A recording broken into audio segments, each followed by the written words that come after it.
To fully grasp the phenomenon that was John Gotti, you need to understand that he wasn't just a mob boss.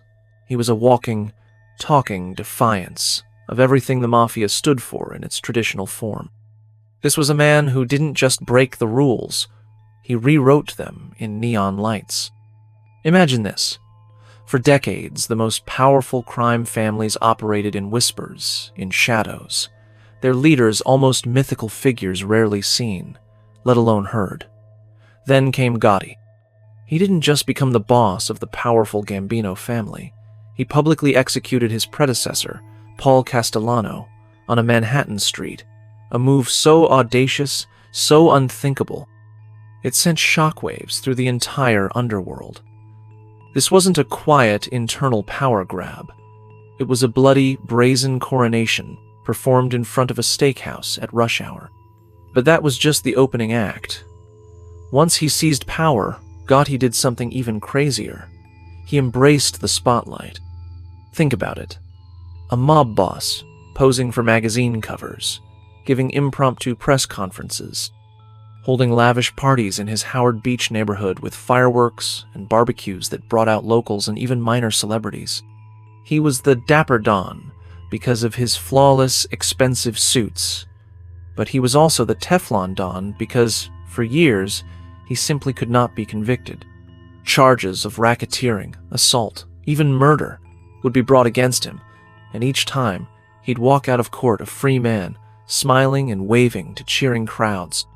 The people of his neighborhood, particularly in places like Howard Beach and Ozone Park, genuinely loved him. He was a local hero, a source of pride, and a figure who brought a perverse sense of order to their streets. He wasn't just throwing parties for show. He cultivated a genuine rapport, often providing help or a sense of security in areas where official services might fall short. Burglaries and street crime were reportedly rare in his immediate vicinity, as local toughs knew there would be serious repercussions and hell to pay if Gotti's people caught them. Imagine the audacity, the sheer power, to seemingly be above the law, time and time again, leaving prosecutors banging their heads against a wall. This wasn't just luck, it was a masterclass in manipulation, intimidation, and a network of influence that made him truly untouchable for a remarkable period. How did he do it? And what eventually made the Teflon crack? That's where the real story begins to unravel. Born on October 27, 1940, in East New York, Brooklyn, John Joseph Gotti Jr. entered a world defined by the relentless grind of poverty and the harsh realities of a burgeoning metropolis. His parents, Fanny and John Gotti Sr., struggled immensely to provide for their 13 children, with his father working tirelessly as a day laborer, his income unpredictable and meager.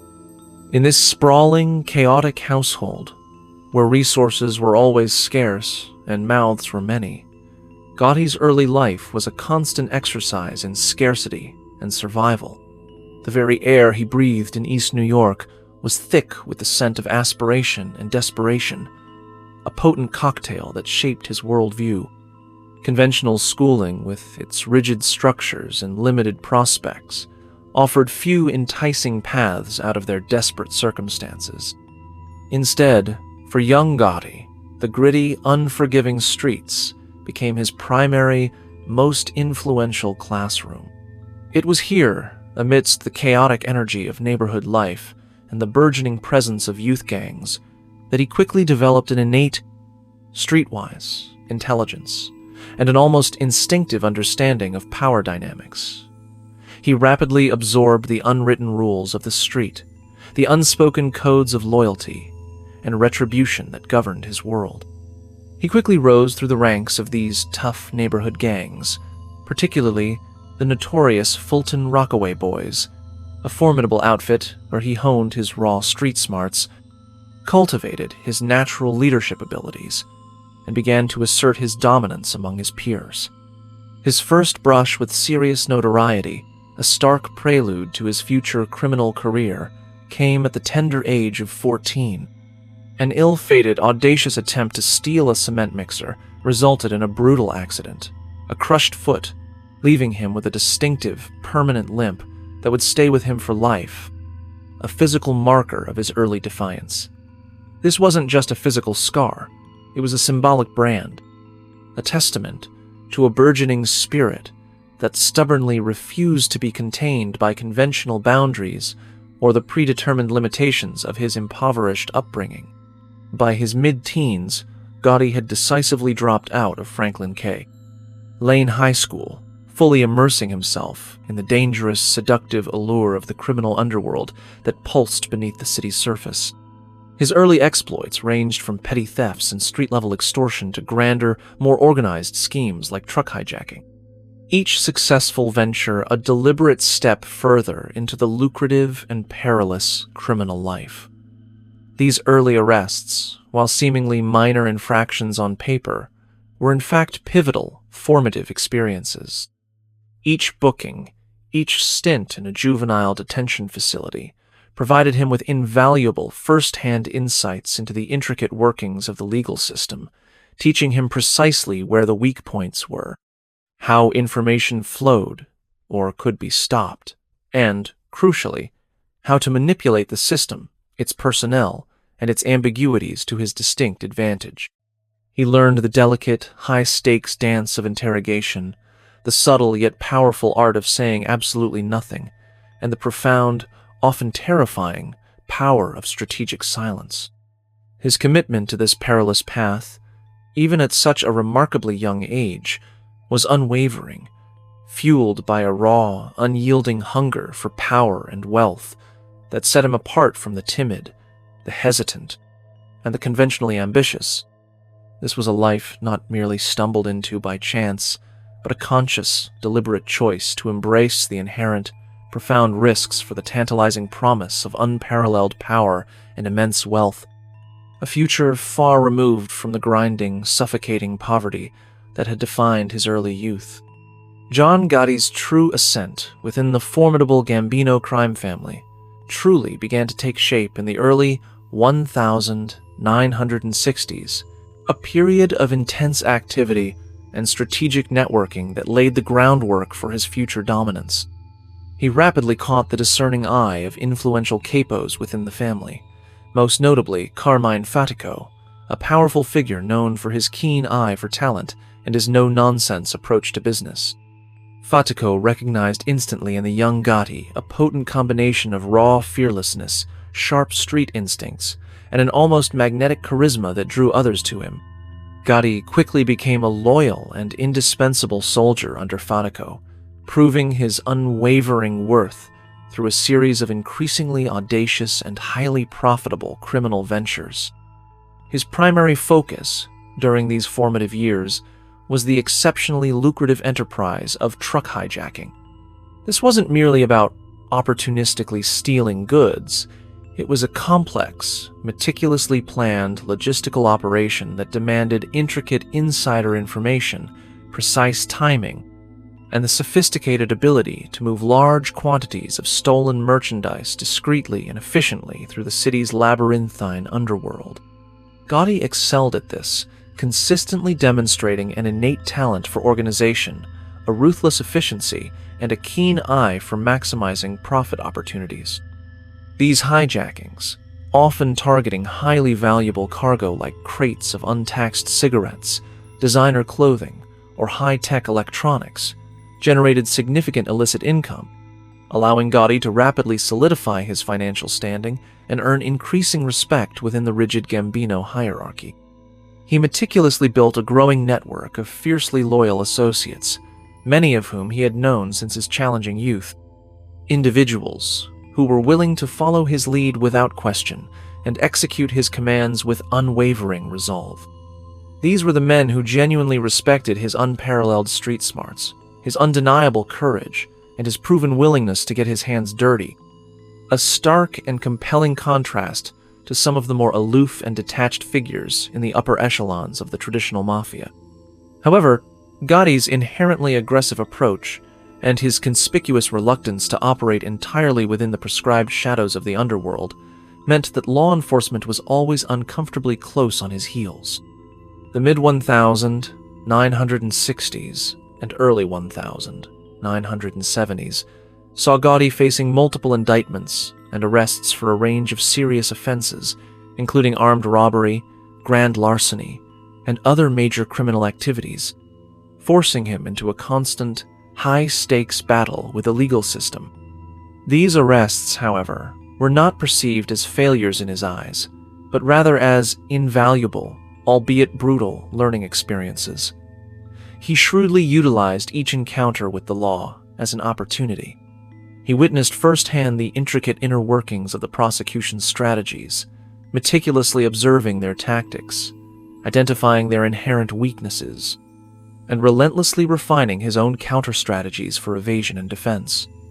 It was during this period that he began to cultivate crucial relationships with a formidable array of high-priced, often morally ambiguous, lawyers who specialized in defending notorious organized crime figures, individuals who not only understood the nuanced complexities of the legal game, but were also willing to push the very boundaries of legal ethics to secure their ethics' clients' freedom. A particularly significant and transformative turning point occurred in 1974, a moment that indelibly marked Gotti's trajectory within the Gambino family. He was directly involved in the audacious and chilling attempted murder of James McBratney. McBratney, an Irish-American gangster, had brazenly kidnapped and murdered Emmanuel Manny Gambino, the nephew of then Gambino boss Carlo Gambino. In response to this egregious affront, Gotti was one of 3 men personally sanctioned by the highly respected Gambino underboss Aniello Neil Delacroce to carry out the retaliatory hit. This mission was not merely a criminal act. It was a profound testament to Gotti's rapidly rising status, his proven effectiveness, and Delacroce's profound trust in his loyalty and capabilities. For his direct role in McBratney's murder, Gotti received a 4-year prison sentence. Prison, however, did not break Gotti. It hardened him further, refining his resilience. The experience served as another brutal yet invaluable apprenticeship, teaching him profound lessons about survival in a ruthlessly confined environment, the intricate and unforgiving hierarchy of the prison system, and the critical importance of meticulously maintaining connections with the outside underworld. He read voraciously, devouring books on history, military strategy, and philosophy, absorbing knowledge that he believed would give him a crucial intellectual edge in the constant, multifaceted war he waged against both his underworld rivals and the relentless authorities. Upon his release in 1977, Gotti returned to a profoundly changed landscape, but with his ambition undimmed and his resolve sharpened. He was now officially a made man in the Gambino family, a full sworn member of the Cosa Nostra, a coveted privilege earned through his unwavering loyalty, his proven ruthlessness, and his demonstrated willingness to commit violence on behalf of the organization. His return was a calculated re-entry into the dangerous world he was now destined to dominate, equipped with a sharpened resolve, an unshakable confidence, and a deeper, more cynical understanding of the intricate system he was now poised to exploit to its fullest extent. The years immediately following his prison release in 1977 saw John Gotti rise, with unprecedented speed and ferocity, through the ranks of the Gambino family. He quickly became the cherished protege of Aniello Neil Delacroce, a deeply respected and universally feared figure who held immense sway within the organization. Delacroce was often seen as the last of the old-school mafiosi, embodying tradition and quiet power. Delacroce's mentorship was truly invaluable, providing Gotti with the necessary crucial connections, significant political capital within the family, and the nuanced, old-school wisdom that both guided and, at times, precariously tempered his inherent aggression and public flamboyance. Under Delacroce's astute tutelage, Gotti learned the delicate and treacherous art of internal mafia politics, how to meticulously cultivate crucial alliances, and how to expertly navigate the intricate power dynamics of a criminal enterprise that paradoxically valued both ancient tradition and ruthless, modern efficiency. This period also saw Gotti meticulously solidify his relationships with his own formidable crew, a group of fiercely loyal and equally ambitious men who shared his burgeoning vision for a more visible, more aggressive, and ultimately more dominant approach to organized crime. This tight-knit crew, which included his brothers Peter Gotti and Gene Gotti, and his close, trusted associates, Angelo Ruggiero and Sammy Gravano, became the unshakable core of his burgeoning power base, a formidable and loyal force that was now prepared to challenge the long-established order within the family. However, Gotti's rapidly increasing public visibility and his increasingly flamboyant demeanor inevitably clashed violently with the more traditional, low-profile approach favored by Paul Castellano. Castellano had ascended to the position of boss of the Gambino family after Carlo Gambino's death in 1976, a transition that many, including Gotti, viewed with deep suspicion and profound dissatisfaction. Castellano, known dismissively as the Big Apple by Gotti and his crew due to his preference for white-collar crimes and seemingly legitimate businesses, valued absolute discretion, ancient tradition, and quiet diplomacy, operating primarily from his opulent Staten Island mansion, effectively insulated from the gritty street. He strictly mandated that family members avoid drug trafficking, a highly lucrative but incredibly high-risk venture that inevitably brought unwelcome law enforcement attention and severe federal penalties. This directive clashed directly and irrevocably with Gotti's crew, many of whom, particularly Angelo Ruggiero, were deeply entrenched in the incredibly profitable heroin trade. The tension reached a boiling point when federal authorities, aided by extensive wiretaps, exposed Ruggiero's extensive drug dealings. Castellano, adhering rigidly to his strict rules and wary of the intense legal heat generated by narcotics operations, demanded that Ruggiero be disciplined, an order that Gotti immediately interpreted as a veiled death sentence for his close friend and loyal associate. Gotti, fiercely loyal to his crew and viewing Castellano's demand as a direct affront to his personal authority and a profound betrayal of Della Croce's loyalists, saw this as an intolerable challenge. The escalating animosity wasn't just about drugs. It was a fundamental clash of styles and philosophies, of the old guard versus the aggressively new. Gotti, the magnetic embodiment of the new, flashier generation, was utterly unafraid of the spotlight and eager to challenge long-established norms, his charismatic personality and public defiance resonating deeply with many younger, more ambitious members of the family who felt stifled by Castellano's conservative and seemingly outdated leadership. The power struggle intensified significantly with the death of Aniello Della Croce in December 1985. Della Croce, Gotti's beloved mentor and protector, had been a crucial bridge between the old ways and the new. His passing removed a vital buffer, leaving Gotti feeling exposed and vulnerable, but also ironically free from the constraints of his mentor's traditional wisdom. Castellano, compounding the insult and adding fuel to the fire, chose not to attend Della Croce's wake, a grave and unforgivable breach of mafia etiquette that further alienated Gotti and his many supporters. This perceived disrespect for a revered figure, combined with Castellano's explicit intent to discipline Ruggiero, cemented Gotti's resolve to act decisively, viewing Castellano's leadership as not only flawed, but increasingly illegitimate in the eyes of many family members.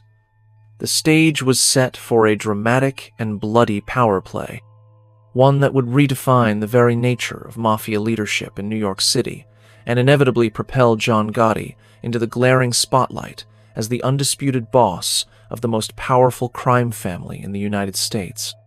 His unwavering confidence and his brazen willingness to defy traditional norms even at the immense risk of incurring the wrath of the current boss, spoke volumes about his insatiable ambition and his unshakable belief in his own destiny. The fuse was lit, and the underworld held its breath, waiting for the inevitable, cataclysmic explosion. The decision to eliminate Paul Castellano was a brazen, unprecedented act, a public execution that sent seismic shockwaves through the American underworld and shattered decades of deeply ingrained mafia tradition. John Gotti, along with his inner circle of fiercely loyalists, including Sammy Gravano, meticulously orchestrated every single detail of the hit, from scouting the precise location to assigning explicit roles for each member of the hit team. The choice of the Sparks Steakhouse in Midtown Manhattan on December 16, 1985 was no accident. It was a deliberate, highly visible statement designed to send a clear, unequivocal message to rival families and any potential dissenters within the Gambino ranks. Gotti was not to be trifled with, and he played by his own rules. This was to be no quiet, hidden affair conducted in the shadows. As Castellano arrived with his underboss, Thomas Bellotti, a team of Gotti's gunmen, distinguishable by their matching trench coats and distinctive fur hats, opened fire, cutting down both men in a chilling hail of bullets on the sidewalk in front of stunned onlookers and rush-hour traffic. Gotti himself, according to multiple corroborated accounts, watched the assassination unfold from a nearby car, a silent, grim witness to the brutal coup he had engineered. The sheer audacity of the public hit, blatantly violating the long-standing rule against drawing excessive attention, instantly made headlines across the nation, splashing the murder across front pages and leading evening news broadcasts, solidifying his notoriety. It was a move that instantly solidified Gotti's reputation as a fearless, utterly ruthless, and uncompromising leader, willing to take extreme measures to achieve his goals, but it also, simultaneously, sowed deep seeds of resentment and hostility among other crime families, who viewed it as a gross violation of traditional protocol and a dangerous, destabilizing precedent for the entire Cosa Nostra. This bold move effectively declared war on the established order of the mafia. Within hours of the Castellano assassination, news spread like wildfire through New York's underworld, sending seismic shockwaves through every crime family in the city and far beyond its borders. The audacity of the public execution, a clear and blatant violation of traditional mafia protocols, sparked both profound fear and, paradoxically, a grudging admiration among criminal circles. Other crime families, wary of Gotti's ruthless display of power and his willingness to brazenly defy long-standing rules, chose to hold their breath, observing his next moves before reacting decisively. They implicitly understood that this was not a mere change of guard, but a direct, unprecedented challenge to the established order, a daring and brutal seizure of power. In the days that followed, Gotti moved swiftly, decisively, and with uncharacteristic public confidence to consolidate his newfound authority. He immediately convened a meeting of Gambino captains, effectively calling a sit-down to formally announce his new leadership. At this gathering, held in a gesture of deliberate defiance and unshakable confidence, Gotti, dressed impeccably in his signature style and exuding a newfound aura of absolute authority, publicly declared himself the new boss of the Gambino family. He presented his takeover as a necessary move, a vital return to the family's true values after what he dramatically characterized as Castellano's unforgivable deviations from them. This bold pronouncement, delivered with a potent mix of charismatic charm and thinly veiled intimidation, left little room for dissent. Those who might have harbored doubts or privately favored Castellano's faction found themselves isolated, outnumbered, and ultimately forced to acknowledge Gotti's new, brutal command. The transition was remarkably swift and, from Gotti's perspective, seamless, a testament to his meticulous planning, his unwavering determination, and his sheer audacity. The public reaction to Gotti's sudden dramatic rise was a complex and often contradictory mix of fascination, fear, and even a strange sense of admiration. The media, utterly captivated by his flamboyant style, his impeccable fashion, and the sheer dramatic nature of his takeover, quickly dubbed him the Dapper Don for his flawless appearance, and the Teflon Don for his uncanny ability to evade conviction in subsequent trials. These monikers captured the very essence of his public persona, a man who dressed impeccably, exuded unshakable confidence, and seemed utterly immune to prosecution, turning every court appearance into a public spectacle. His courtroom entries and exits became media circuses, with Gotti always performing for the cameras, greeting onlookers with a disarming smile and a confident wave, meticulously projecting an image of an innocent man being unfairly persecuted by the government. He painstakingly cultivated a carefully constructed public image, one that resonated deeply with certain segments of the working class who viewed him as a defiant figure, a true rebel against the seemingly oppressive establishment. This public adulation was, in itself, a powerful, albeit subtle, form of protection, making him a more challenging target for law enforcement, who often feared the public backlash that might accompany any perceived heavy-handed tactics against such a charismatic and publicly embraced figure. However, beneath the glittering public spectacle, the brutal reality of Gotti's reign was far darker and more violent. While he undeniably enjoyed the media attention and public adoration, he maintained an iron-fisted, often violent grip on the Gambino family's vast and pervasive criminal enterprises. Under his ruthless leadership, the family's involvement in widespread racketeering, illegal gambling, pervasive loan sharking, and systemic labor extortion intensified dramatically. He aggressively expanded their reach, consolidating absolute control over various lucrative industries and ensuring a constant, unchecked flow of illicit revenue. Dissension within the ranks or any perceived act of disrespect or disloyalty was met with swift, brutal, and often public retribution. Gotti instilled a chilling culture of fear, ensuring that his commands were followed without question or hesitation.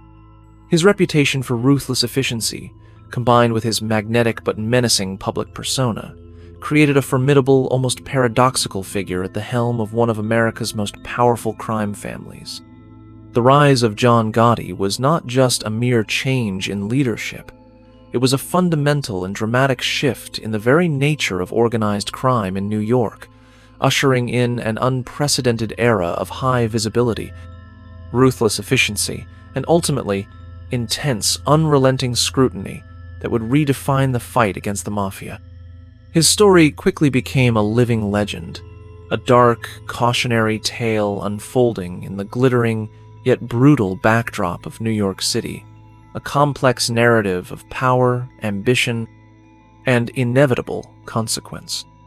The height of John Gotti's legend as the Teflon Don was cemented throughout the late 1980s by a truly remarkable and utterly frustrating string of acquittals that left federal prosecutors utterly baffled and the public completely mesmerized.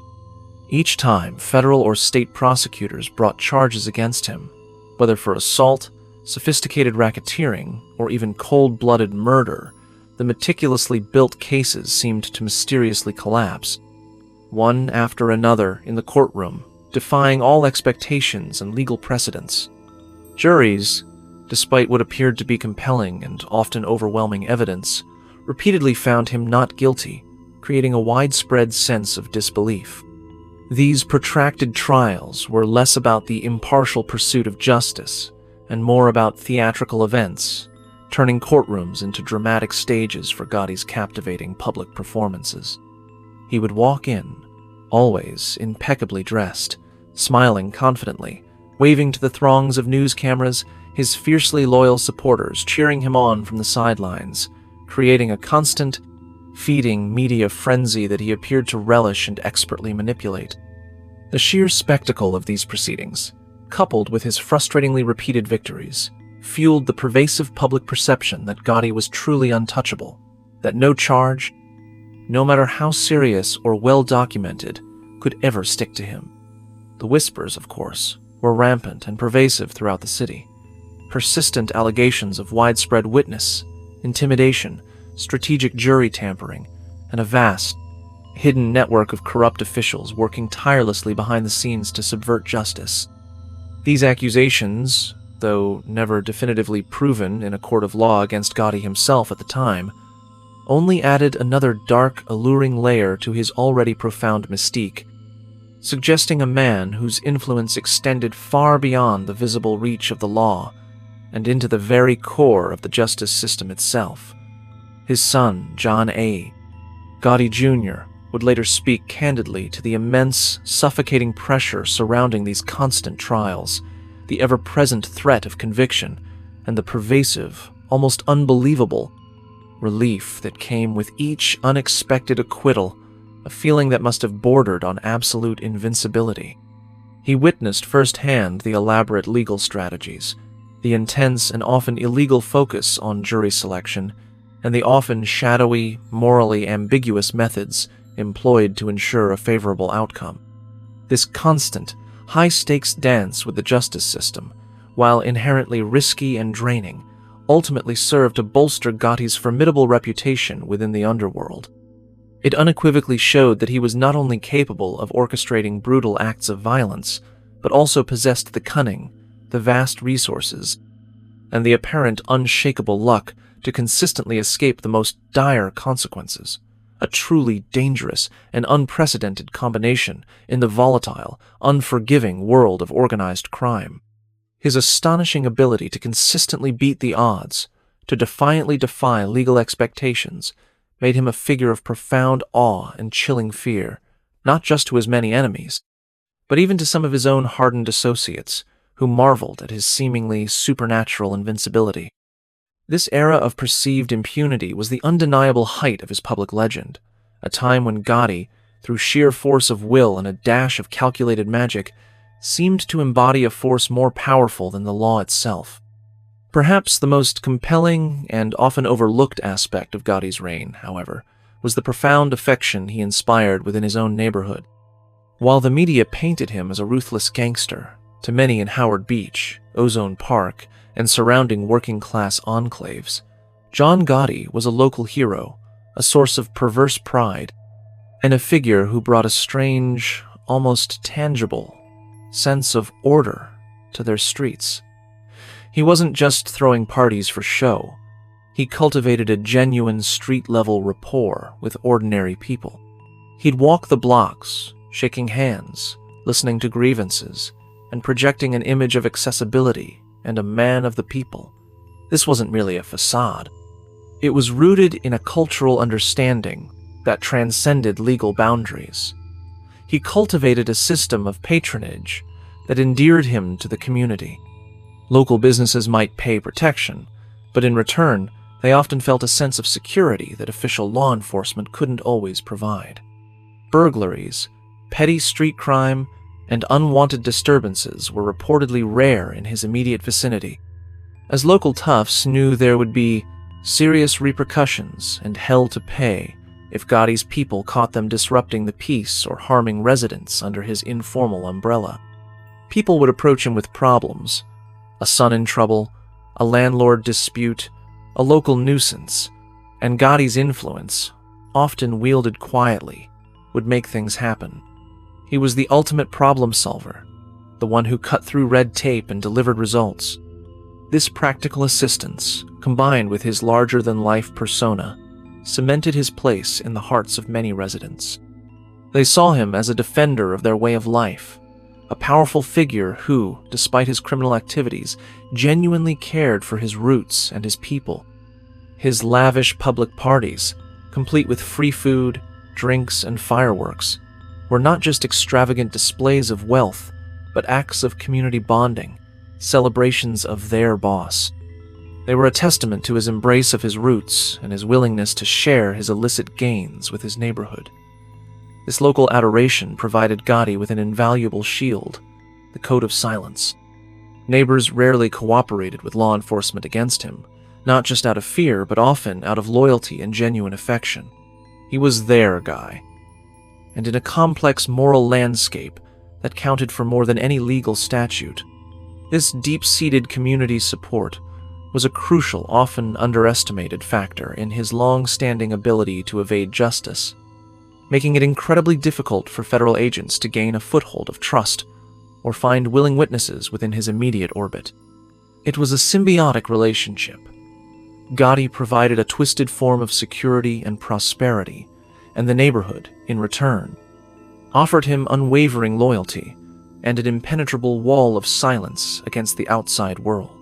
The constant, suffocating attention, both from the voracious media and increasingly sophisticated law enforcement agencies, meant that John Gotti's life and every single aspect of his extravagant lifestyle were under perpetual, microscopic scrutiny.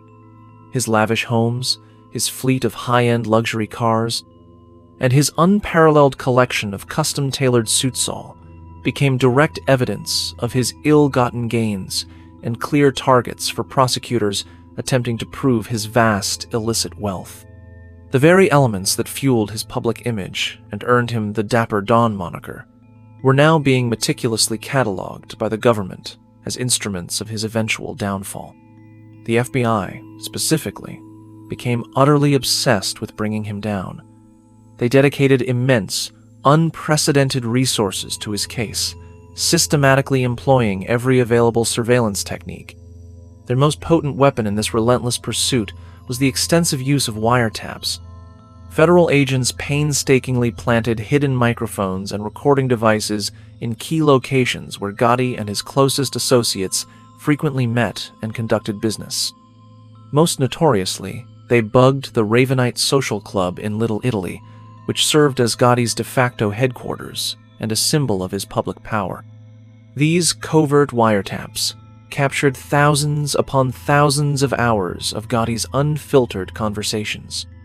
In these raw, unvarnished recordings, Gotti, often completely unaware of the hidden microphones, spoke candidly and boastfully about his criminal activities, the intricate inner workings of the Gambino family, and his profound contempt for both law enforcement and his underworld rivals.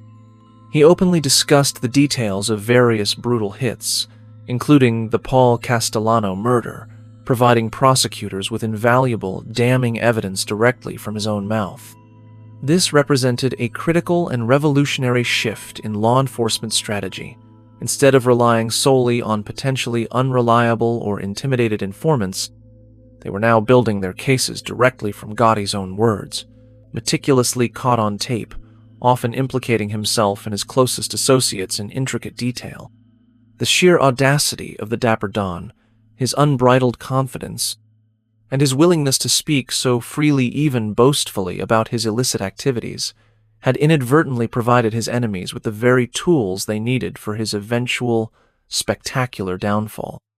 His deeply ingrained belief in his own invincibility, honed by years of narrowly escaping conviction, led him to fatally underestimate the unwavering persistence and rapidly advancing technological capabilities of the federal agents who tirelessly hunted him. These secret recordings, obtained through painstaking long-term surveillance operations, would later prove to be the absolute linchpin of the government's case, meticulously detailing the intricate inner workings of his criminal empire and exposing the ruthless, often violent realities that lay beneath his polished public persona. The rise of John Gotti Jr., often referred to as Junior or Jr., to distinguish him from his notorious father, was less a personal choice and more a predestined obligation within the strictures of the Gambino crime family.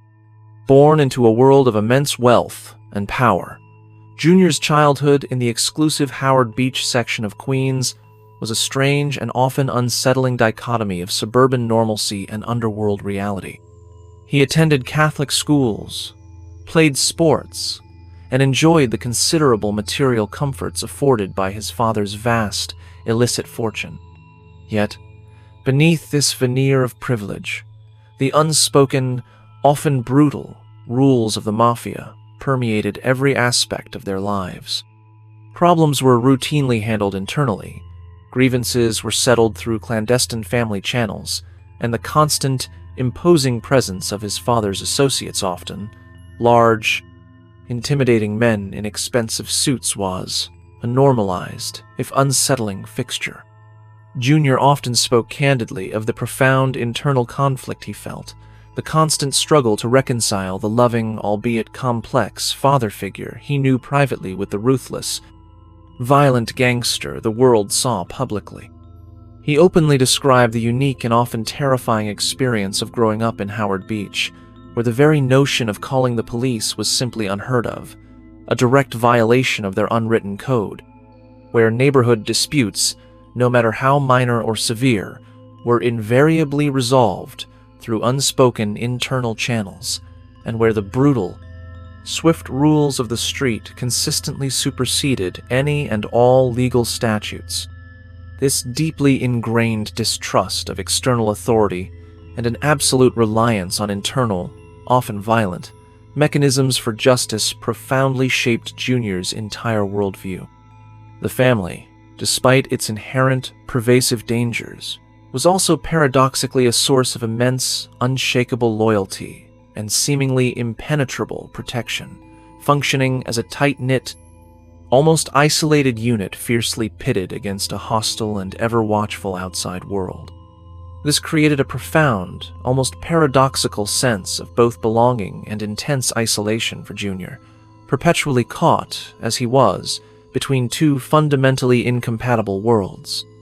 The immense, suffocating pressure to unequivocally follow in his father's notoriously dangerous footsteps, to uphold the family's honor and maintain its power, was a relentless, constant, and almost suffocating presence in Junior's life, inextricably shaping his decisions and ultimately defining his own tumultuous, often tragic journey, both within and, eventually, definitively away from the brutal underworld that his father had so dramatically dominated and fundamentally redefined. The intimate family life of John Gotti was a swirling vortex of love, fierce loyalty, unexpected fragility, and underlying violence, inextricably intertwined with the public persona he so meticulously crafted and projected to the world. His marriage to Victoria DiGiorgio, a strong and resilient woman, endured for decades, a testament to her unwavering, albeit often conflicted, devotion. She was the indomitable matriarch, navigating the immense challenges of managing a large household and enduring the constant, intense scrutiny that came with being the wife of a powerful mob boss. Yet, their relationship was reportedly volatile, marked by frequent, passionate arguments and periods of separation, particularly during their younger, more turbulent years. The immense weight of Gotti's high-stakes lifestyle, the constant existential threat of legal action, the pervasive danger of rival violence, and his often public infidelities took a profound emotional and psychological toll on both of them. Their sprawling home in Howard Beach, Queens, was a complex tapestry of contradictions. On the surface, it appeared to be a quintessentially normal suburban residence, yet beneath this facade, it functioned as a highly fortified sanctuary, a place where the family lived by the unwritten, brutal rules of the underworld. Their children grew up within this unique, often unsettling environment, a bizarre mix of suburban privilege and ever-present peril. The most devastating personal tragedy to strike the Gotti family occurred in 1980 with the horrific death of their middle son, Frankie Gotti, who was tragically struck and killed by a car driven by their neighbor, John Favera. This accidental death was an absolutely shattering blow that profoundly impacted every member of the Gotti family, and it immediately ignited John Gotti Sr.'s deep-seated need for retribution, forever cementing his reputation for ruthless, uncompromising vengeance. The subsequent chilling disappearance of Favara, who vanished without a trace shortly after Frankie's death, though never officially linked to Gotti by law enforcement, sent an unmistakable and terrifying message throughout their tight-knit community and the wider underworld, Offenses against the Gotti family would not, under any circumstances, go unpunished. This stark and brutal reality underscored the seemingly glamorous exterior of the dapper Don, revealing the chilling personal stakes involved in Gotti's life and reign. This profound personal tragedy, irrevocably woven into the very fabric of his criminal empire, starkly highlighted the deeply personal and often agonizing human cost of the choices he had made, but it also underscored the extreme lengths he was willing to go to maintain his family's honor and his own burgeoning, fearsome reputation within the underworld. Perhaps some of the most revealing, unsettling, and ultimately damning details regarding John Gotti Sr.'s true personal character emerged not from the salacious headlines or witness testimonies, but from his own unfiltered voice, captured on prison recordings, particularly those made during his incarceration in the late 1980s and early 1990s. These clandestine tapes, made while Gotti was ostensibly stripped of his public persona, captured raw, unvarnished conversations that painted a chilling and often disturbing picture of his true, brutal nature. In one notorious and widely publicized instance, Gotti Sr. was heard on tape explicitly and chillingly threatening his own 10-year-old grandson, Frank Gotti Agnello, over a perceived act of disrespect. The language was coarse, violent, and utterly devoid of warmth, and the threats were chillingly real, revealing a deeply ingrained sadistic streak and an astonishing lack of empathy, even for a young child. He threatened to break his neck and vividly reminded the innocent boy of precisely who he was dealing with. A stark and brutal contrast to the charming, affable public persona of the dapper Don that the media so readily consumed. These profoundly disturbing moments, revealed through the unblinking objective eye of surveillance, ruthlessly peeled back the carefully constructed layers of Gotti's public image, unequivocally exposing the brutal, unyielding, and often cruel core that lay festering beneath.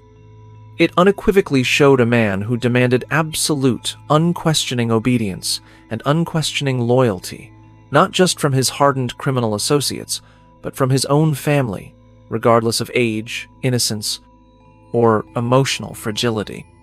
These private, often deeply disturbing glimpses into Gotti's mind offered a powerful, unvarnished counter-narrative to the public's romanticized and often naive fascination with the Teflon Don, definitively revealing the true, immense human cost of operating within his dangerous orbit.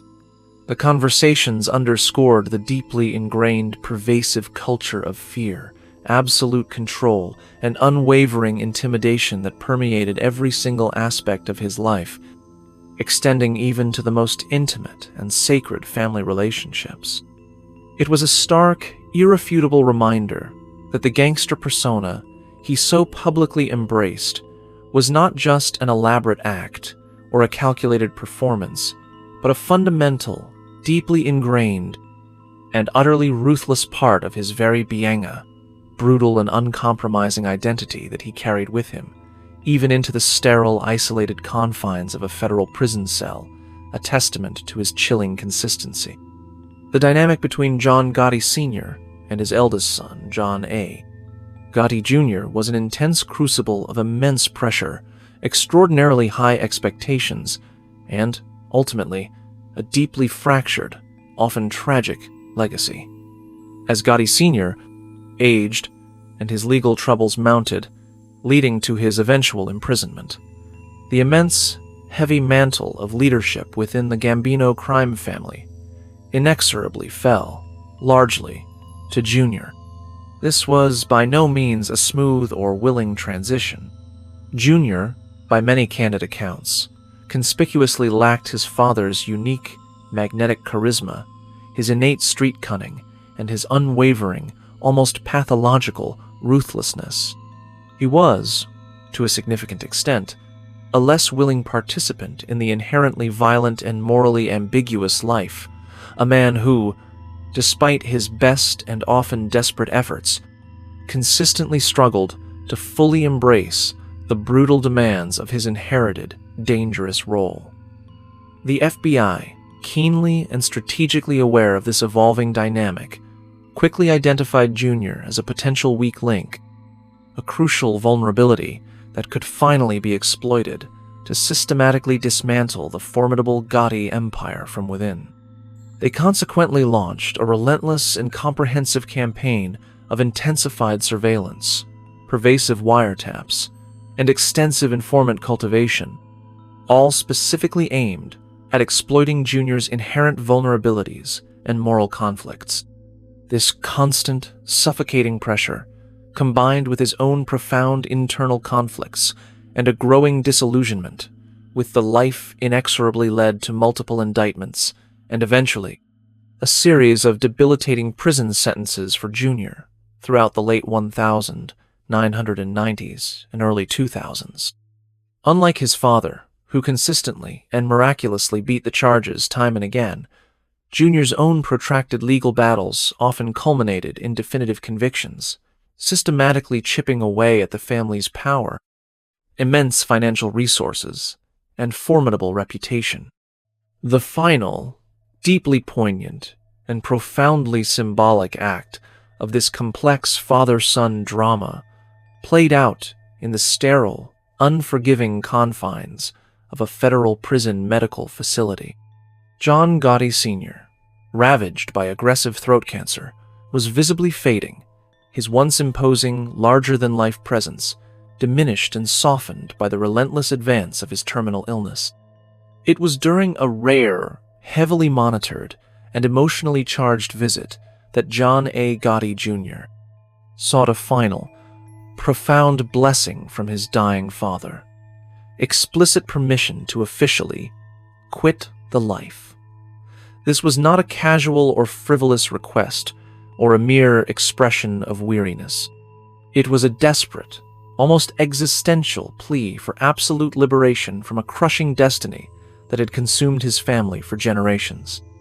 Jr. articulated with raw honesty the immense personal cost of their shared, dangerous world, the endless, soul-sapping legal battles, the constant, pervasive threat of violence and death, and the profound psychological burden that came with carrying the notorious Gotti mantle. He spoke candidly of his deep yearning for closure to definitively break the intergenerational cycle of violence and incarceration that had plagued their family, and of his ardent desire to finally live a legitimate, peaceful life for the sake of his own children, thus unequivocally protecting them from the very fate that had consumed him and his notorious father.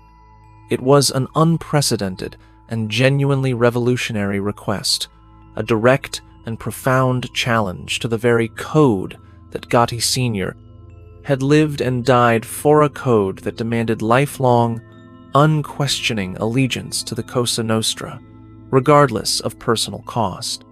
The father, once the unyielding Dapper Don, who had famously declared his absolute love for the code and the unceasing action of the underworld 24 hours a day, listened intently, his formidable presence now visibly softened and diminished by the relentless ravages of his terminal illness and the undeniable approach of his imminent mortality. In a moment of profound, almost unexpected, grace, and perhaps a deep, weary understanding of the immense human cost of his brutal choices and his ultimately destructive reign, John Gotti Sr., with great difficulty, granted his son his blessing. This was not a final, defiant roar of his past, a last act of public bravado, but rather a quiet, almost resigned acceptance of a new and inevitable reality. It symbolized a passing of the torch, not of absolute power, but of the immense, almost suffocating burden of the legacy. A final and deeply poignant act of paternal love that allowed his son to seek a fundamentally different, more peaceful future, finally free from the brutal constraints of the life that had ultimately consumed his notorious, iconic father. The ultimate and most devastating betrayal that irrevocably shattered the deeply ingrained myth of the Teflon Don came from within his closest and most trusted inner circle. Salvatore, Sammy the Bull, Gravano, Gotti's formidable underboss and seemingly loyal confidant. Gravano, a brutal and feared enforcer in his own right, had been Gotti's unwavering right-hand man, directly involved in countless murders and extensive criminal activities alongside his infamous boss. Their bond was seemingly unbreakable, a testament to the powerful, albeit twisted and morally corrupt, loyalties of the underworld. However, a complex confluence of factors eventually led to Gravano's unprecedented and shocking decision to cooperate with the federal government. He reportedly grew increasingly disillusioned with Gotti's perceived recklessness, his frequent and public infidelities, and what Gravano ultimately viewed as Gotti's escalating arrogance and profound disrespect for established mafia traditions. More critically, Gravano began to suspect, and then confirmed through the very wiretaps the FBI had placed, that Gotti was attempting to strategically pin more of their shared crimes, particularly the high-profile murder of Paul Castellano, squarely on Gravano's shoulders, despite Gotti himself orchestrating the hit. Faced with overwhelming and irrefutable evidence from the wiretaps that implicated them both, and offered a remarkably lucrative deal by relentless federal prosecutorsa, drastically reduced sentence, and guaranteed entrance into the secure witness protection program, Gravano made the stunning, history-altering choice to break the sacred code of omerta. This was a monumental and unprecedented event in the history of organized crime, an act of betrayal of epic proportions that sent seismic shockwaves throughout the entire American underworld. Never before had such a high-ranking figure in a major crime family turned against his boss and provided such comprehensive, first-hand, and utterly damning testimony against a sitting crime boss. Gravano's testimony was direct, chilling, and irrefutable. He provided vivid, first-hand accounts of Gotti's direct involvement in 5 murders, including the high-profile assassination of Paul Castellano, as well as countless acts of widespread racketeering, pervasive extortion, and intricate conspiracy. His intimate, detailed knowledge of Gotti's operations, coupled with the meticulously gathered, incriminating evidence from the wiretaps, created an airtight, undeniable case that the Teflon Don simply could not escape. The cooperation of Sammy Gravano, the very man Gotti had trusted above all others, exposed the raw, vulnerable humanity beneath Gotti's seemingly impenetrable public exterior and ultimately sealed his fate, marking the definitive, ignominious end of his era of perceived invincibility and marking a turning point in the relentless pursuit of organized crime figures by the federal government.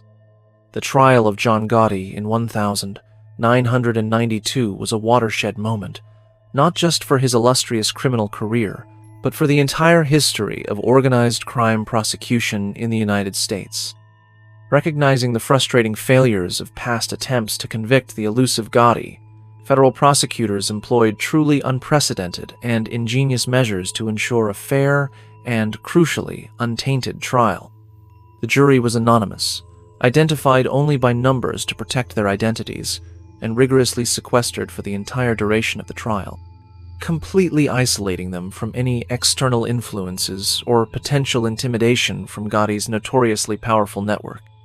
This crucial strategic move directly addressed the long-standing and pervasive allegations of jury tampering that had consistently plagued Gotti's previous, miraculous acquittals, allowing justice to finally take its unhindered course.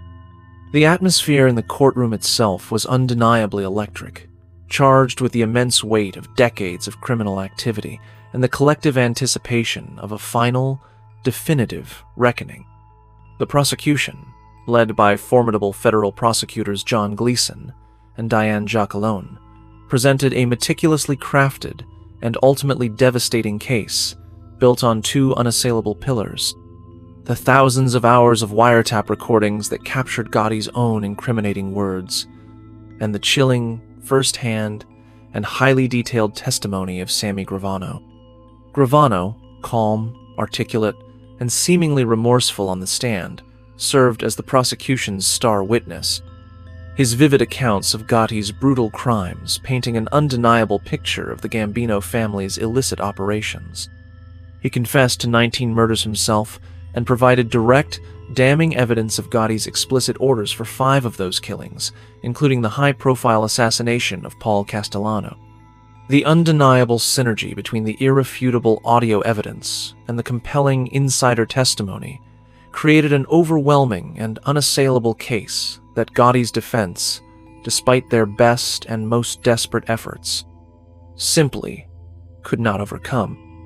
The trial marked a profound and lasting shift in law enforcement strategy, proving that when internal loyalties fractured under immense pressure, and when comprehensive, direct evidence was brought to bear, even the most formidable and elusive crime bosses could finally be brought to justice, signaling a new era in the fight against organized crime.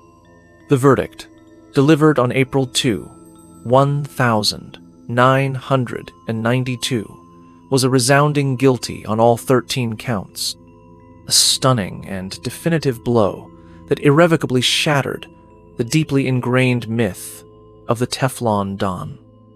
John Gotti, the man who had once seemed utterly invincible, who had repeatedly evaded the grasp of justice, was finally convicted of a litany of serious charges. Racketeering, 5 murders, including the high-profile Castellano assassination, conspiracy to commit murder, illegal gambling, extortion, tax evasion, and obstruction of justice.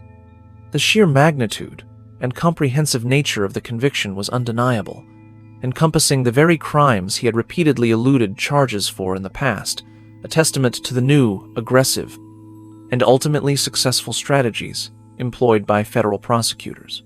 The sentencing, delivered on June 23, 1992, definitively sealed his fate. Life in prison, without the possibility of parole. Judge Leo Glasser imposed the maximum sentence, unequivocally condemning Gotti for his complete disregard for the law and the devastating, widespread impact of his pervasive criminal enterprise on society.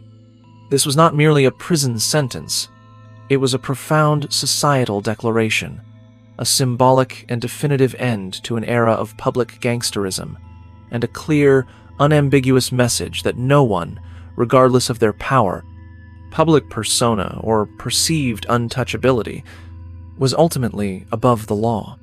Gotti's reaction to the verdict was reportedly subdued, a stark and telling contrast to his previous defiant, often boastful courtroom demeanor. Stripped of his custom suits, his public platform, and the fawning adoration of his supporters, the grim reality of his fate became undeniable. His transfer to the United States Penitentiary at Marion, Illinois, a notoriously harsh federal supermax prison, followed by a later move to the United States Medical Center for Federal Prisoners in Springfield, Missouri, due to his declining health, marked the physical and very public end of his reign. These harsh, isolated, and unforgiving environments were a far cry from the opulent, celebrity-laden lifestyle he had so brazenly displayed, and they ensured that his last, painful years would be spent in anonymous confinement, a quiet, unglamorous, and ultimately pathetic end for a man who had craved the spotlight above all else. The conviction of John Gotti was not just a profound legal victory. It was a seismic event that fundamentally reshaped the entire landscape of organized crime in America, signaling a new, more discreet, and ultimately more vulnerable era, where internal betrayals and sophisticated electronic surveillance would increasingly become the primary tools of justice in the relentless pursuit of the mafia. The final chapter of John Gotti's life was a stark and somber contrast to the flamboyant spectacle of his reign. Stripped of his custom-tailored suits, his public adoration, and his immense power, the dapper Don was reduced to a federal prisoner, battling a relentless illness in the harsh confines of maximum security facilities. His transfer from the United States Penitentiary at Marion, Illinois, to the United States Medical Center for Federal Prisoners in Springfield, Missouri in 1998 was a tacit acknowledgement of his declining health and the severity of his condition. It was a cruel irony that a man who had meticulously controlled every aspect of his public image was now subject to the indifferent dictates of a federal medical system, his body betraying him in a way no law enforcement agency ever could. The diagnosis of throat cancer was particularly poignant, a literal silencing of the voice that had commanded so much attention, whose words had defined his power and ultimately led to his downfall through the relentless wiretaps. The disease was aggressive, ravaging his once imposing physique and leaving him a frail shadow of his former self. He underwent multiple painful surgeries, radiation treatments, and chemotherapy, each intervention a brutal reminder of his powerlessness and the irreversible march of his mortality. The physical suffering was immense, compounded by the psychological torment of his isolation and the crushing weight of his life sentence, without any possibility of parole. This was not the violent, dramatic end that many might have anticipated for a man of his stature, but a slow, agonizing decline, a quiet, undignified conclusion to a life lived so loudly in the public eye. His confinement in these federal medical facilities ensured an extreme level of isolation, a stark contrast to the bustling, influential world he had once commanded. Visitation was severely restricted, conversations were monitored, and his access to the outside world was meticulously controlled. The man who thrived on attention and constant interaction was now forced into an existence of profound solitude. This psychological torment was arguably as devastating as his physical illness. He was a lion in a cage, his formidable will and charisma rendered impotent by the steel bars and the unwavering authority of the federal prison system. The bitterness towards Sammy Gravano, the underboss whose betrayal had sealed his fate, reportedly festered, a wound that never truly healed. Gotti viewed Gravano's cooperation as the ultimate transgression against the sacred omertà, a personal and organizational betrayal that he could neither forgive nor forget. This animosity, a constant internal fire, burned even as his body failed him. He was a man consumed by pride and a sense of righteous indignation, convinced he had been wronged not by his own actions, but by the treachery of those he had trusted. His son, John Gotti Jr. would later describe his father's profound sense of abandonment and disillusionment, particularly in relation to Gravano, whose testimony had painted such a damning portrait of the Teflon Don. This internal struggle, a private battle fought within the confines of his own mind and the walls of his prison cell, became a defining characteristic of his final years.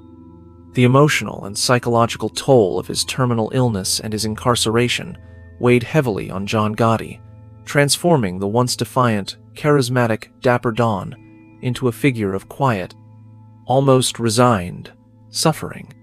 His pride, which had fueled his rise to power and his public persona, was now a source of immense anguish, forcing him to confront his ultimate vulnerability, his absolute powerlessness, and his utter dependence on others, a crushing realization for a man of his stature. The daily grind of pain management, the constant reminders of his physical deterioration, and the loss of all control chipped away at his formidable will. He was a man accustomed to dictating terms, to commanding respect through fear and charm, and now he was utterly powerless, subject to the whims of prison doctors and the relentless march of his disease. This profound shift in his circumstances, from undisputed crime boss to ailing prisoner, was a humbling experience for a man who had once believed himself invincible. His family, particularly his wife, Victoria, and his children, remained his only solace, albeit a distant one. Their visits, heavily monitored and often brief, were precious moments that connected him to the world he had lost. These interactions, filtered through layers of security and emotional strain, were a stark reminder of the immense personal cost of his chosen path, the sacrifices his family had made, and the legacy of pain and notoriety he would leave behind. The dapper Don, in his final days, was no longer performing for the cameras or intimidating rivals. He was simply a man facing his own mortality. His once indomitable spirit, now battling internal demons and the physical ravages of a terminal illness. The poignant visit from his son, John A. Gotti Jr., in his dying days, was a pivotal moment, a deeply personal exchange that offered a rare glimpse into the complex human dynamics beneath the hardened exterior of the Gambino crime family.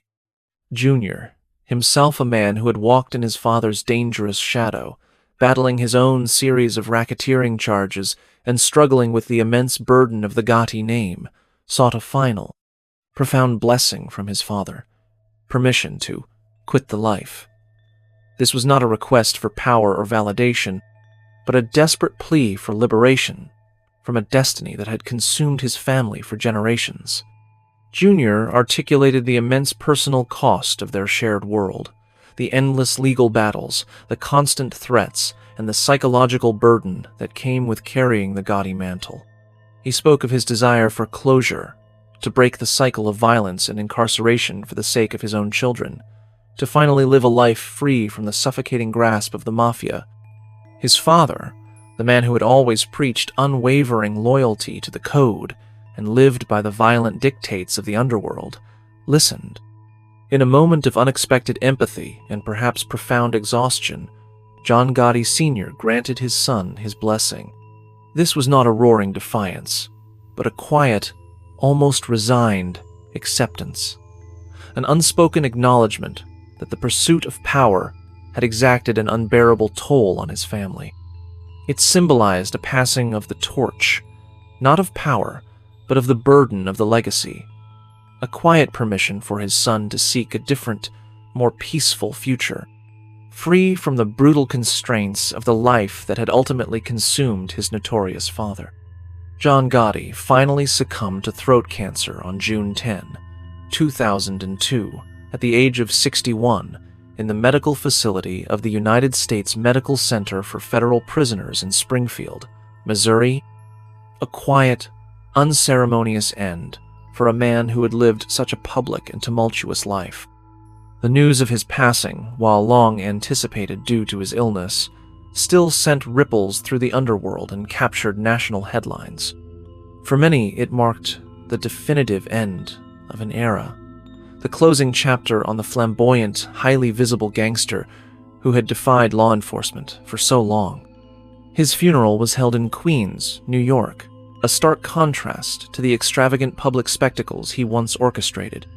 The authorities, wary of any potential display of mafia power or a glorification of his criminal lifestyle, imposed strict limitations. There was no public procession, no horse-drawn carriage, no large gathering of mourners in the streets. The ceremony was private, limited to family and close associates, heavily monitored by law enforcement to prevent any unsanctioned demonstrations of allegiance or respect. Despite the restrictions, hundreds of well-wishers and curious onlookers lined the streets near the funeral home and cemetery, a testament to the enduring public fascination with the dapper Don and the complex legacy he left behind. His body was laid to rest at St. John's Cemetery in Middle Village, Queens, interred in a mausoleum alongside his beloved son Frankie, who had tragically died years earlier. The final resting place, while not as grand as the life he had lived, marked the quiet, undeniable conclusion of a life that had, for a time, dominated the headlines and captivated the collective imagination. His death, a consequence of illness rather than the violent end that many of his underworld contemporaries met, provided a somber, unglamorous, yet ultimately final conclusion to a life lived so dramatically in the public eye, cementing his place in history as one of America's most infamous and contradictory crime figures, a man whose public defiance had ultimately led him to a private, isolated end. The passing of John Gotti in 2002 initiated a dramatic shift in the landscape of American organized crime, marking not just the end of a single notorious figure, but the symbolic conclusion of a distinct era. His highly visible, media-friendly reign had fundamentally altered the Mafia's traditional approach, proving that while public notoriety could temporarily provide a shield, it ultimately drew unsustainable levels of law enforcement scrutiny. Prior to Gotti, the Cosa Nostra thrived in the shadows, its power derived from its absolute secrecy and its quiet, pervasive influence. Gotti shattered that mold, transforming himself into a celebrity gangster, a living embodiment of the Dapper Don moniker he so readily embraced. This calculated defiance of the sacred omertà, the code of silence that had protected the Mafia for generations, was a gamble that ultimately cost him his freedom, and, arguably, contributed to the accelerated decline of his empire. The constant media attention he cultivated, while satisfying his undeniable ego and captivating the public, provided federal agencies with a clear, identifiable target. The wiretaps, the public betrayals, and the eventual conviction were all direct consequences of his inability or unwillingness to adhere to the old ways of discretion. His death cemented the lesson. The era of the all-powerful, unchallenged mob boss who reveled in public attention was definitively over. Law enforcement, having learned invaluable lessons from their protracted and ultimately successful pursuit of Gotti, adopted new strategies, focusing on financial investigations, systematic racketeering charges, and leveraging informants at every level of the organization. The paradigm shifted from merely arresting individuals to dismantling the entire criminal infrastructure, freezing assets, and disrupting money flows, a direct response to the audacious challenges Gotti had posed during his reign. His demise left a significant power vacuum within the Gambino crime family, accelerating its already evident decline. While his eldest son, John A2, Gotti Jr., had nominally been acting boss since his father's imprisonment, he struggled immensely to fill the void left by his charismatic and ruthless father. Jr. lacked his father's unique blend of intimidation and magnetism, and his own legal troubles, which led to multiple racketeering indictments and subsequent prison sentences, further crippled the family's strength and influence. The internal cohesion of the Gambino family, which had been so fiercely maintained under Gotti Sr.'s direct, unwavering command, began to fray and ultimately fracture. Rival factions emerged, and loyalties, once seemingly absolute, became increasingly tenuous under the relentless pressure from federal law enforcement. The authorities systematically exploited these vulnerabilities, cultivating more informants, initiating more comprehensive surveillance, and pursuing more aggressive prosecutions. The focus shifted from merely prosecuting individuals to dismantling the entire criminal infrastructure, freezing assets, and disrupting the flow of illicit funds. A strategic approach directly honed by the long and arduous pursuit of Gotti. The post-Gotti era thus witnessed the rise of more fragmented, less hierarchical criminal enterprises, operating with far greater discretion and relying more heavily on seemingly legitimate fronts to mask their illicit activities. The very nature of organized crime in New York was forced to adapt, a lasting and perhaps unintended consequence of Gotti's flamboyant, yet ultimately self-destructive, reign. His empire, built on audacity, gradually dissolved into a complex web of decentralized operations, a testament to the irreversible impact of his public persona and eventual downfall on the Mafia's historical trajectory. The legacy of John Gotti remains a complex and deeply contradictory tapestry, woven with threads of admiration, fear, and profound human tragedy, a figure who continues to both fascinate and divide public opinion. To some, particularly in the working-class neighborhoods he once commanded, he retains a paradoxical status as a folk hero, a modern-day Robin Hood, who defied the establishment and provided a sense of order in communities often overlooked by official institutions. They remember his public displays of generosity, the holiday turkeys he distributed, and the perceived protection he offered from common street crime. They saw in him a man who rose from grinding poverty to achieve immense power and wealth, a dark yet compelling embodiment of the American dream through illicit means. These romanticized views, however, often deliberately gloss over the brutal realities of his vast criminal enterprise. The widespread violence, the lives destroyed by the drug trade he embraced that ravaged countless lives and communities, the extortion that crippled legitimate businesses, and the insidious culture of fear he instilled. The charismatic image of the Dapper Don effectively masked the ruthless and often sadistic core beneath, obscuring the immense human cost of his reign. His uncanny ability to charm, to intimidate, to manipulate public perceptions, and to inspire fierce, unwavering loyalty contributed to this complex, often conflicting understanding of his character. He was, in essence, a master of public relations, skillfully crafting a narrative around himself that even his eventual downfall could not entirely erase, a testament to the enduring power of charisma, even in the darkest corners of society. This dichotomy between public perception and brutal reality is a defining feature of his lasting impact on the collective consciousness, a perpetual source of debate and analysis. For law enforcement, John Gotti represents a different kind of enduring legacy, a powerful, albeit negative, case study in the evolution of organized crime enforcement and a blueprint for future strategies.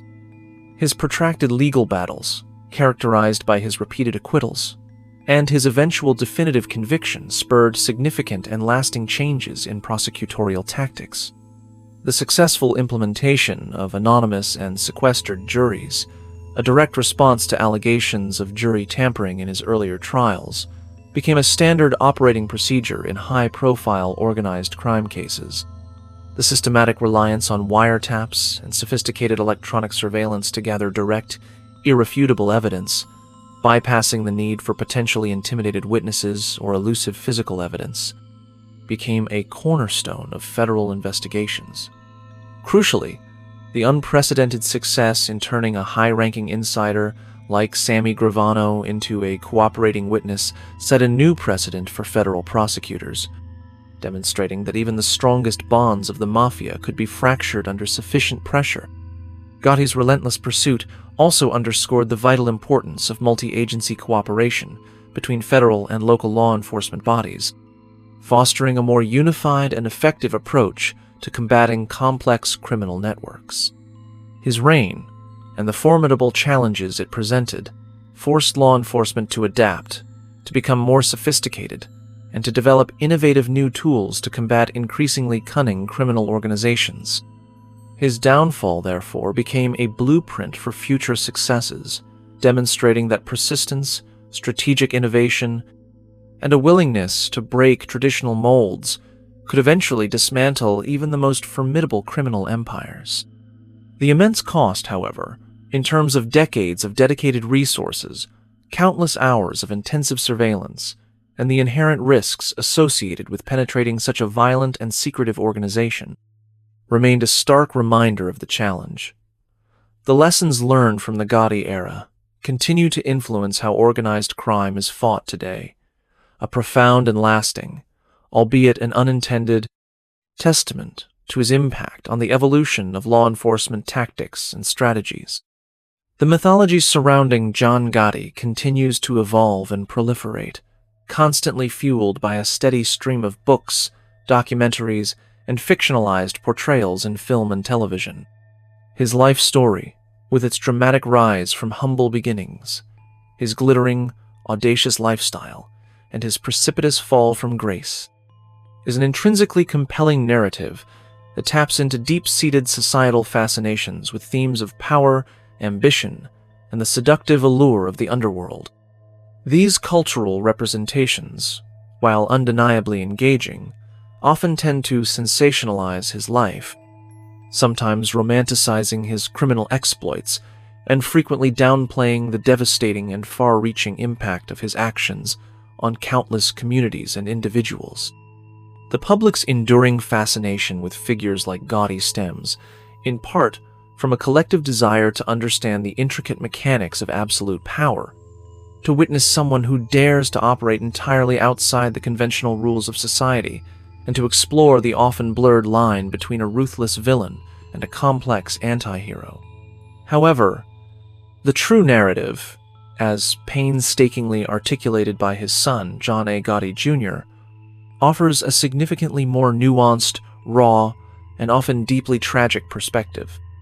Jr.'s candid accounts strip away the manufactured glamour, revealing the immense personal cost of a life entrenched in crime, the constant fear, the profound betrayals, the immense psychological toll, and the eventual, soul-crushing isolation.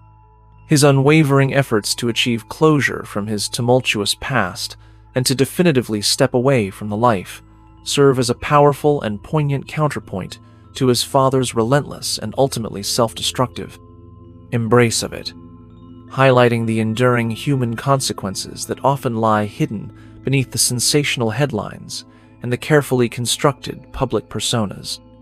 The legacy of John Gotti, therefore, is not a simplistic narrative of clear-cut good versus evil, but rather a complex, multi-layered exploration of the intoxicating allure of ambition, the shifting dynamics of loyalty, the corrosive nature of absolute power, and the ultimate, inevitable toll of a life lived defiantly outside the boundaries of law and conventional morality. A story that continues to resonate, provoke debate, and fascinate long after the Dapper Don's final, unglamorous curtain call.